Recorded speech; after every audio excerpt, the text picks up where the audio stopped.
ഞാൻ ഇന്നൊരു ചക്ക വഴട്ടാനുള്ള ഒരുക്കത്തിലാണേ.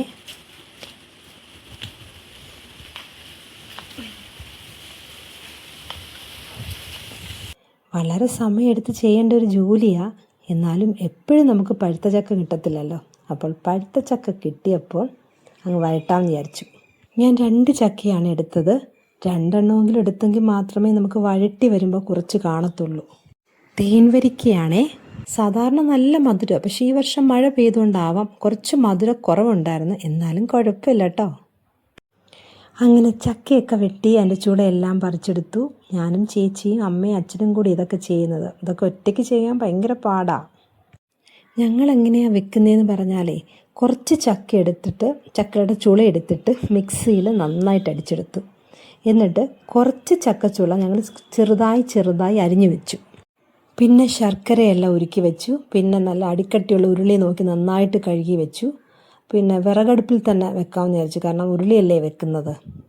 ചക്ക വഴറ്റുമ്പോൾ ഏറ്റവും വലിയ ജോലി എന്ന് പറയുന്നത് എനിക്ക് തോന്നുന്നു ഇളക്കുക എന്നുള്ളതാണ്. നല്ലൊരു പണിയാണ്. തുടക്കത്തിൽ വലിയ കുഴപ്പമൊന്നുമില്ല, പക്ഷെ പിന്നെ അങ്ങോട്ട് എപ്പോഴും ഇളക്കിക്കൊണ്ടിരിക്കണം എന്നുള്ളതാണ്.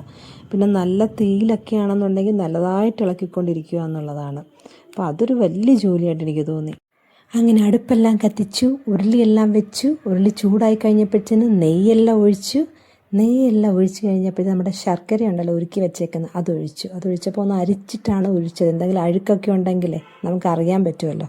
എന്നിട്ട് ഈ അടിച്ച് വെച്ച നമ്മുടെ ചക്കയുണ്ടല്ലോ, ആ ചക്കയും അതുപോലെ അരിഞ്ഞ് വെച്ച ചക്കയുണ്ടല്ലോ, ഇത് രണ്ടും കൂടി ഉരുളിയിലേക്ക് ഇട്ടു. എന്നിട്ട് നന്നായിട്ട് ഇതെല്ലാം കൂടെ ഒന്ന് മിക്സ് ചെയ്തിട്ട്, അതായത് ഒന്ന് ഇളക്കി. ചക്ക വഴറ്റുമ്പോൾ നമ്മുടെ കൈ നന്നായിട്ട് ശ്രദ്ധിച്ചോണം. കാരണം എന്താണെന്ന് പറയുമ്പോൾ ചക്ക നന്നായിട്ട് തെറിക്കും. അപ്പം നമ്മുടെ കയ്യിലൊക്കെ നന്നായിട്ട് വീഴും, നല്ല വേദനയുക. അതുകൊണ്ട് നന്നായിട്ട് ശ്രദ്ധിക്കുക. ചക്ക വഴറ്റിയത് എത്ര നാൾ വേണമെങ്കിലും കേടാവാതിരിക്കും എന്നുള്ളതാണ്. പക്ഷെ ജലാംശം ഒട്ടും ഉണ്ടാവാൻ പാടില്ല. അതുപോലെ ഫ്രിഡ്ജിൽ സൂക്ഷിക്കണമെന്ന് നിർബന്ധമില്ല, നമുക്ക് പുറത്ത് വെച്ചും എടുക്കാം. പക്ഷെ അന്നൊരു വെള്ളമയം ഒട്ടും ഉണ്ടാവാൻ പാടില്ല. അതുപോലെ ഈ ചക്ക വഴറ്റിയത് കൊണ്ട് നമുക്ക് ചക്കയട ഉണ്ടാക്കാം, ചക്ക പായസം ഉണ്ടാക്കാം. അതൊക്കെ വളരെ ടേസ്റ്റി ആയിട്ടുള്ളൊരു കാര്യമാണ്. ചക്കയെല്ലാം ഇങ്ങനെ വരണ്ട് വരുന്ന സമയത്ത് ഏലക്കാപ്പൊടിയും ചുക്കുപൊടിയും എല്ലാം ചേർക്കണം. അതൊക്കെ ചേർക്കുമ്പോൾ ഒന്നുകൂടെ നമ്മുടെ ടേസ്റ്റൊക്കെ കൂട്ടും ചക്ക വഴറ്റിയതിൻ്റെ. അതിനോടൊപ്പം തന്നെ നെയ്യ് വേണമെങ്കിൽ കുറച്ചും കൂടെ നെയ്യ് ആഡ് ചെയ്യാം. നേരത്തെ ഉപയോഗിച്ചതാണ്, എന്നാലും കുറച്ചും കൂടെ വേണമെങ്കിൽ നമുക്ക് ഉപയോഗിക്കാം നെയ്യ്. അങ്ങനെ ഞങ്ങൾ ചക്കയെല്ലാം വഴറ്റിക്കഴിഞ്ഞു. ഞങ്ങൾ ഉച്ചയ്ക്ക് 2 മണിക്ക് തുടങ്ങിയതാണ് കേട്ടോ. രാത്രി 9:30 ഇത് തീർന്നപ്പോഴും. അപ്പോൾ അത്രയും സമയമെടുത്തു. നന്നായിട്ട് ഇളക്കി ഞാൻ പറഞ്ഞില്ലേ, നന്നായിട്ട് സമയമെടുക്കുന്ന ഒരു പ്രോസസ്സാണ്, ഒരു ലെങ്തി പ്രോസസ്സാണ്. പക്ഷേ എന്നോട് ഈ ചക്ക വഴറ്റിയത് കണ്ടു കഴിയുമ്പോൾ, അല്ലെങ്കിൽ അത് ടേസ്റ്റ് ചെയ്ത് കഴിയുമ്പം ആ സമയം പോയെങ്കിലും കുഴപ്പമില്ലെന്നൊരു തോന്നലുണ്ടാവും കേട്ടോ. അങ്ങനെ രാത്രിയായെന്ന് ഞാൻ പറഞ്ഞല്ലോ, ഇതെല്ലാം തീർന്നപ്പോഴും. അതുകൊണ്ട് രാത്രിയായപ്പോഴത്തേന് ഇതിൻ്റെ ചൂടെല്ലാം കളഞ്ഞിട്ട് ഞങ്ങളൊരു വാഴയില വെച്ചെല്ലാം മൂടിയെല്ലാം കെട്ടി വെച്ചിട്ട് പിറ്റേന്ന് രാവിലെ എടുക്കുന്നത്.